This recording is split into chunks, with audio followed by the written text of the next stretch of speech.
Anna, thank you very much. Well, all new tonight here at 5 o'clock with less than a week until Kentucky voters head to the polls. Rand Paul is now opening up his lead against Trey Grayson.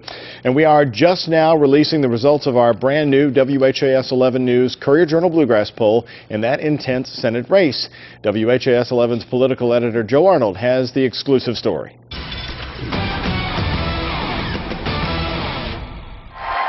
The Rand Paul phenomenon in Kentucky shows no sign of ebbing tonight as the Bowling Green ophthalmologist's double-digit lead continues over Secretary of State Trey Grayson. Paul says his message is behind his 16-point lead. I come from the Tea Party movement, and the Tea Party movement really feels like government's out of control, that we're being consumed by this debt. As Trey Grayson campaigned in Louisville this morning, one couldn't help but wonder if the dark clouds that hung over him were a metaphor for the new poll numbers. I can tell you that it's virtually unchanged from 1 month ago. We're seeing a very close race, a jump ball, if you will, and we're going to finish strong. And one of the things you're not going to see us do is quit, and you're not going to see our supporters quit. I think that both campaigns believe they still have work to do. I think even if Rand Paul believes he has a lead of some kind, that he hasn't completely sealed the deal, that he hasn't completely shut off Grayson from any chance of winning. At this point, however, it would be an upset for Paul to give up such a big lead. About 1/3 of Kentucky's registered Republicans live in Louisville, where Rand Paul enjoys an 18-point lead. Paul even leads by 13 points in Grayson's home base of north central Kentucky. Republican insiders, though, believe that Grayson will eventually have more support than our poll indicates. So I think Paul is likely to slightly underperform the polling, and I think Grayson, because he's appeared on the ballot twice statewide, may overperform the polling a bit.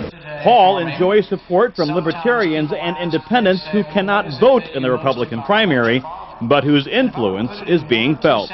It's sort of the perspective of the same old establishment politicians versus someone who's not a politician. Look at my record, because if I were more of the same in Frankfort, people wouldn't have reelected me in 07.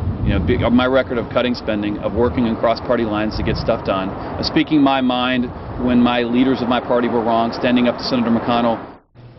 And Grayson is just trying as hard as he can to make that point that he is not just an establishment. He said, no one handpicked me. He said, I brought myself up through the electoral ranks, and I was reelected Secretary of State because of what I did independently there. However, there's no question the national media, this whole race is cast as establishment versus Tea Party. And he was the heir apparent. Grayson was the heir apparent, and that made him possibly look more established. Absolutely.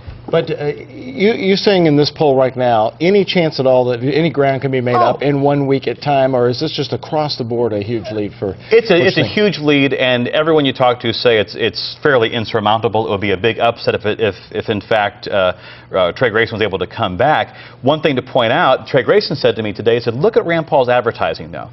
He said, if you're leading by 16 points, whatever it is, you're not going to run attack ads against your opponent. You're going to run, very positive ads. But Rand Paul is still, in fact, running attack ads against Trey Grayson. So Grayson says that suggests that Paul is concerned about Grayson's candidacy. But the Tea Party, clearly in Kentucky, has made inroads, but we have a closed primary. So can all of those folks who want to vote for Paul vote in the primary? In Indiana, they could have, because they have an open primary you can cross over. But in Kentucky, you have to be a registered Republican. You had to do that months ago. And so as a result, it's very likely that that margin of victory for Rand Paul will not be quite as big as what our poll is indicating. All right, thank you, Joe. By the way, Democrats coming up at 6, and you do not want to miss this one. This truly is even maybe a bigger race than the Republicans right now. You're already brewing the coffee for next week, right? To You make got it real strong. Okay, thanks. Joe's blogging about the Senate race. A lot more there, as well as the heated race for Louisville mayor at WHS11.com. Just click the political blog link on the homepage.